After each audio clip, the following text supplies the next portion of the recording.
The Colorado River, the lifeblood of the American West. From the Rockies down to Mexico, nearly 40 million people rely on it for water. And for some, it means a lot more than that. The river to me means homeland and our natural boundary for our people.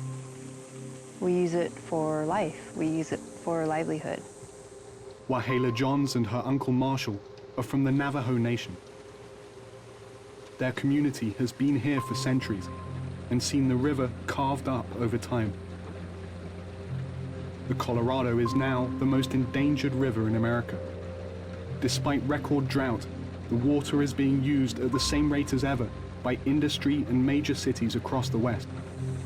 I think it goes back to the values of American governance and politics, how unsustainable development has been in this country and continues to be unsustainable. If the law of God was in place, the law of God says the water is going to flow downhill. But what did we do? We put a dam here, there, and use it to push the water and making it flow uphill. Phoenix should have never been developed. Tucson should have never been developed. As fears rise about the water running out, we're taking a journey down the Colorado to find out who really controls this river and why, in a time of crisis, they're taking more water than it can supply. What does that look like 50 to 100 years from now? I worry about the future generations. What are they going to have? We're paying our lives for that. We have to pay that price. So a group of people can have their American dream.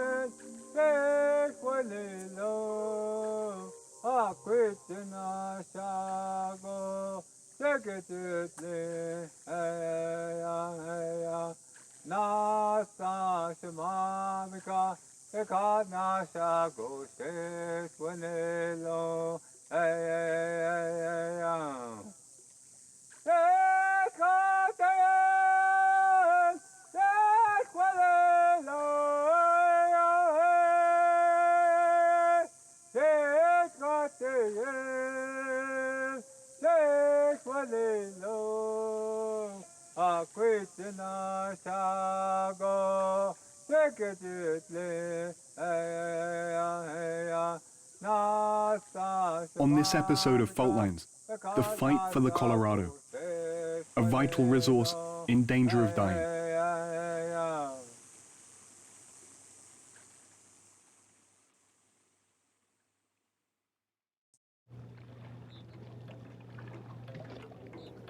The first stop on our journey down the river, the Hoover Dam. If there's a starting point in the modern story of the Colorado, it's here. Built in 1935, these 2.5 million cubic meters of concrete changed the course of the river and American history. Even today, looking up close at the Hoover Dam, the scale of it is just breathtaking. And in the context of the 1930s, I mean, this was the most expensive project this country had ever undertaken. Suddenly, it was possible to divert water from the Colorado to areas once considered uninhabitable. The dam made it possible to create Lake Mead, the largest reservoir in America, to act as a savings account for water in the West. We're heading out onto the lake with Don Martin. He's been sailing here for 3 decades and seen it change dramatically. These islands right there, those were underwater. So that entire landmass was underwater? Yeah, that was completely underwater. Just the tops of those were sticking out. When the lake was full, the water reached the top of the canyon. Now, all that's left is a white ring all around it, a reminder of more abundant times. There's 2 major sources of drainage, if you will. The Southern California, they're pulling that water for their crops over there. And then the Central Arizona project in Arizona, we're pulling water for Phoenix, and it goes all the way to Tucson. crops. So there's a lot of factors in play in what's causing this, but essentially it's not getting recharged. Lake Mead is now below 40% capacity, the lowest level since its creation. But that hasn't stopped Las Vegas from pulling its share. The city already relies on 2 major pipelines from the lake. Now, it's begun working on a third. That's the lake right there, right? Yep, the lake is just on the other side of this mountain here. Okay. This mountain We is called wanted to know Saddle why Island. the local water authority is building a new pipeline when water levels in the lake already appear at a crisis point. One thing to keep in mind is that Lake Mead is doing exactly what it was intended to do. Store water in wet years so it's available in dry years. We've just had a lot of dry years over the past 15. Being able to install this third intake will allow us to continue accessing water even if Lake Mead reaches a dead pool elevation of 900 feet. And we'll continue to access that water and meet our responsibility to our 2 million residents and 40 million annual visitors. But something's got to give. I mean, you can't just keep expanding the population size with a dwindling water supply. I mean, that's just not sustainable. That's just human nature. I mean, that really kind of goes back to manifest destiny. It goes back to sort of this American dream. You're going to continue to see people moving to the desert Southwest. So from our perspective as water managers, it is up to us to make sure that we're able to meet the demands of our community, regardless of what our numbers might be.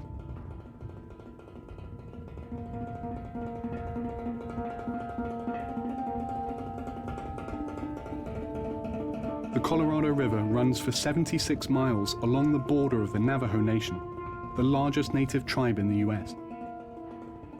Unlike Las Vegas, 40% of people on the reservation don't have access to running water in their homes.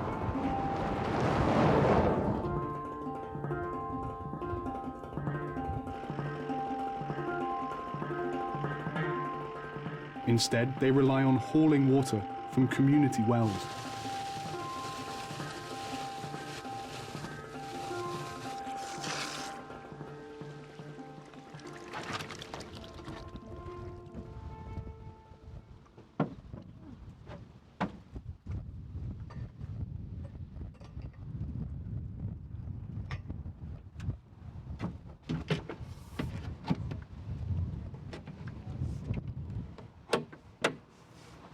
How many times do you have to do this?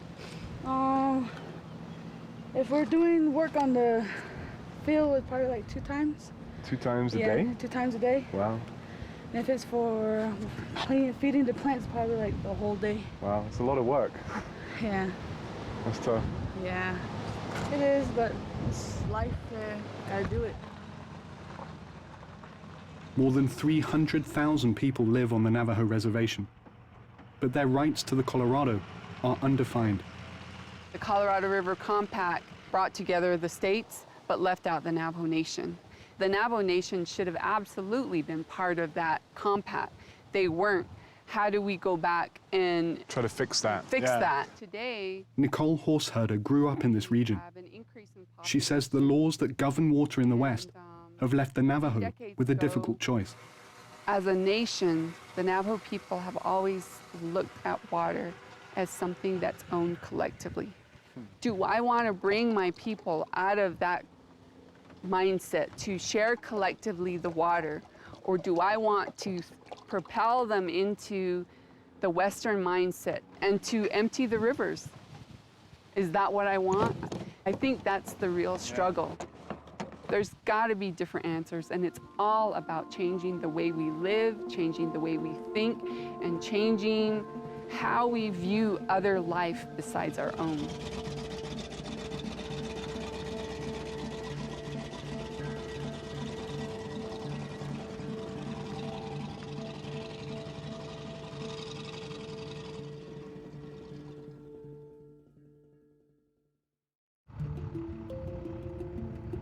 To understand where all the water from the Colorado River is going, we wanted to see it from the sky.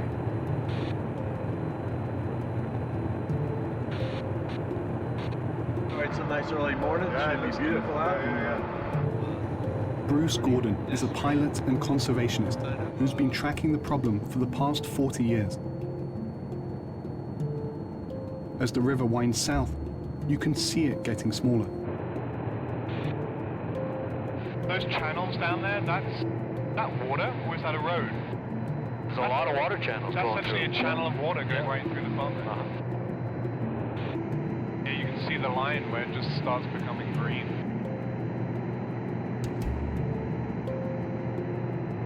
There's this one lifeline going down through the middle of this whole arid desert southwest. It's pretty profound when you start to think about it. That's the Colorado River. The Colorado River. Just north of the US-Mexico border, the river takes a massive diversion. It's called the All-American Canal, and we went to find out where it leads.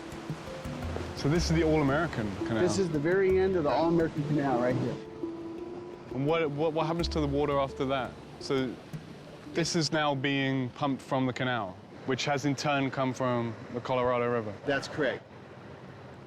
It's all Vince Brook works for the Imperial Irrigation District, the largest consumer of Colorado River water in the US. This here will go clear up into the north in the valley. It's go 40 miles. Really? Yeah. Wow, just taking water to all the fields and farms. Yes. Wow. Yep. And how far do you think we are from the Colorado River itself? Right now, probably about 83 miles. Coming here, you'd never know that California is in the middle of its worst drought since records began. The state has declared an emergency and ordered cuts on water use for the first time. But those restrictions don't apply here. We're in the Imperial Valley, a community of just 450 farmers whose water rights date back for generations. I can remember my grandfather many times saying, you know, there'll come a time when we fight over every last drop of water in the river. Ed Hale is one of those farmers who invited us on a tour of his ranch. He says the drought has created pressure to use less water. Beneficial use. There's a great hue and cry to, you know, reallocate. I mean, we're going to dry up all the agriculture so that we can have more urban sprawl. You know, is that great social policy? I don't think so.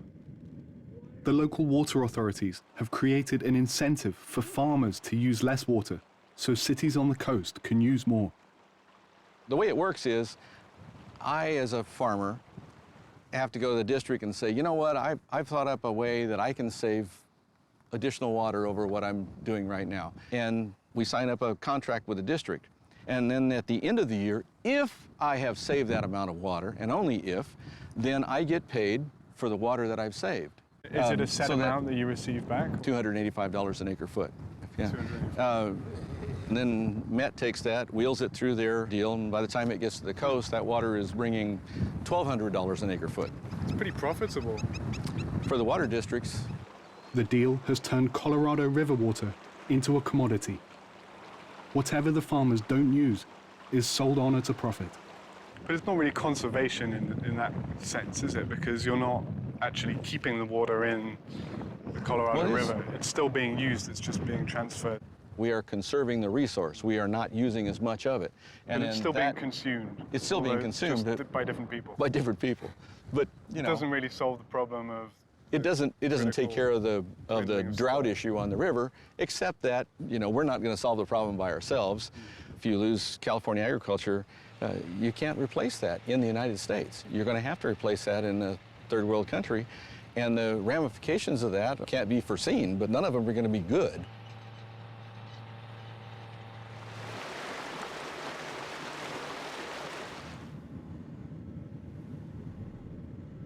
An hour's drive from Ed's ranch, you can find an example of what might happen if the river runs dry.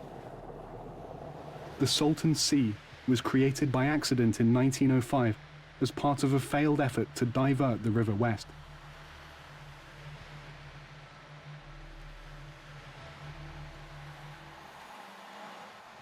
How adventurous are you? Very. Okay. Julie Londo has lived here since the mid-1980s and seen the area around her decline. You can see the water used to come all the way up to the rocks there. So that's how far this is. All the way up to there? Yes. How long ago was that? 10 years ago. Wow. So you can see the little dead fish. Oh, yeah. They're all up over the sea. Here's some fresh ones that right up on the. Oh, wow. Right there. As the lake levels have dropped, it's become increasingly tainted, collecting waste and chemical runoff from farms. So this entire sea is essentially from Colorado River water, but now it's so salty that it's killing the fish in the water. They're washing up on the shore, and you can see them every few feet, just literally lying along the sea line.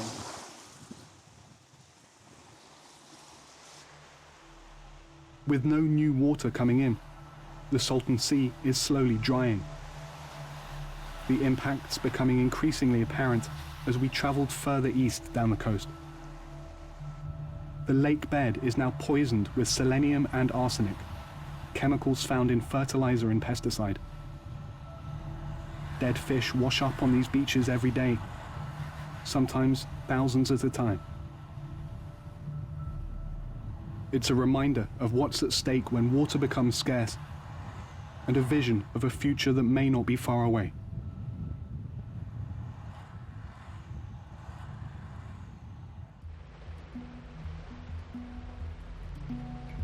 With so many interests competing for water in the West, and so much at stake, it's hard to imagine how a collective decision can be made to safeguard the river for future generations.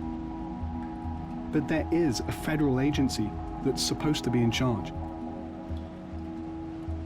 Many people have probably never even heard of it, but the Bureau of Reclamation has done more to shape the water supply, landscape, and economy of the modern American West than possibly any other entity in this country. We've come here to speak to its commissioner.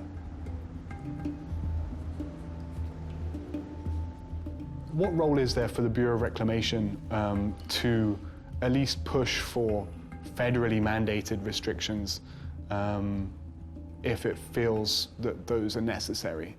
I would say that really isn't our role. Generally, it's not our role to try and dictate the uses of that water. Whose role is it then? I think it's society's role. I think it would be a huge mistake for us to simply say, we know best. We're trying to balance a myriad of uses and find the right balance that doesn't get us stuck in a legal battle that just goes on and on and on, and that really doesn't lead to a solution. How soon do you think we should be starting to think about rewriting the law of the river and looking at some of those laws which many say are now outdated? Well, I'm personally not in favor of rewriting the law of the river. Water rights, for better or worse, have in most cases been defined as property rights. But we're talking about the Colorado River. It's not property. Do you think there's something wrong with that? I don't know whether it's right or wrong. That's the way it is. I think we can deal with the issue without having to disrupt the whole system. And I think we're dealing with the issue without disrupting the whole system.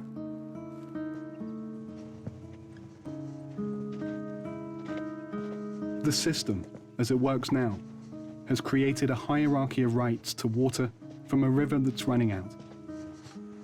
As the Colorado enters Mexico, the once mighty river has been reduced to a trickle. It now no longer reaches the Gulf of California.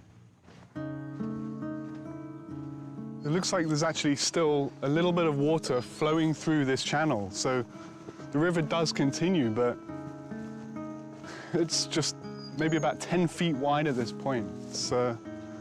This is the Colorado as it gets to Mexico.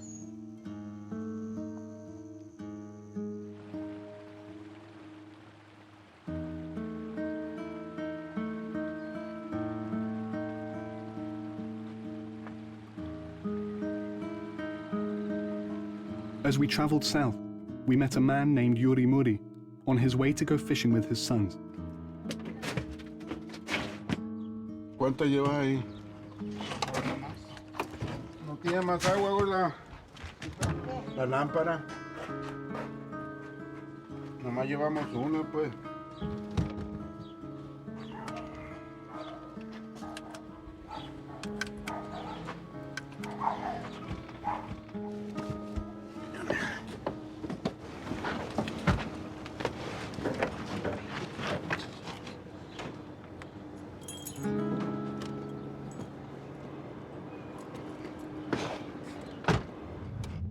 He took us to a tributary of what used to be the Colorado, filled mostly by runoff from farms.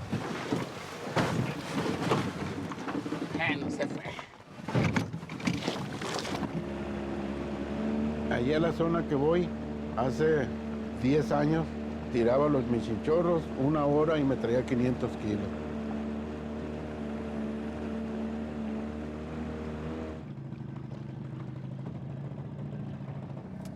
Fui y traje 30 kilos. 8 horas trabajando. Y las 8 horas continuas. ¿Cómo no nos va a repercutir? Aquí en el bolsillo no hay. In 2000, when the Colorado stopped flowing to this region, Yorimuri wrote a letter to the White House accusing the US of violating international law by failing to save enough water for Mexico.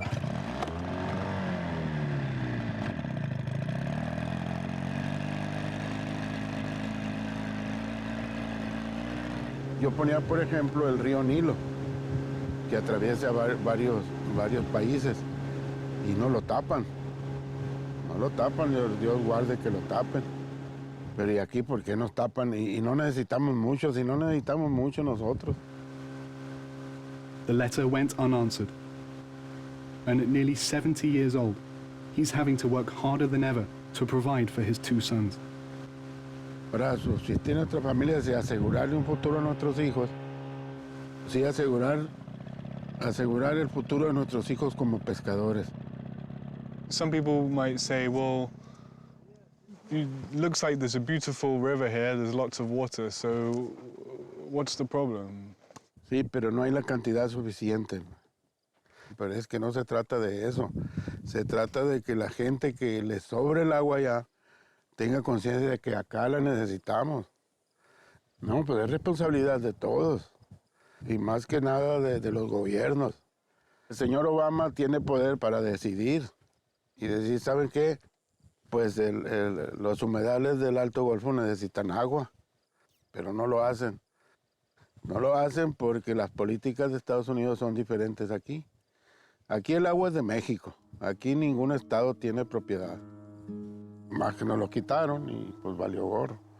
Y yo como pescador, si tuviera el poder de tener mucho dinero, yo sí peleaba y hasta que le dieran el agua al río. No a México, ni a una persona, ni a los pescadores, no, al río. Así.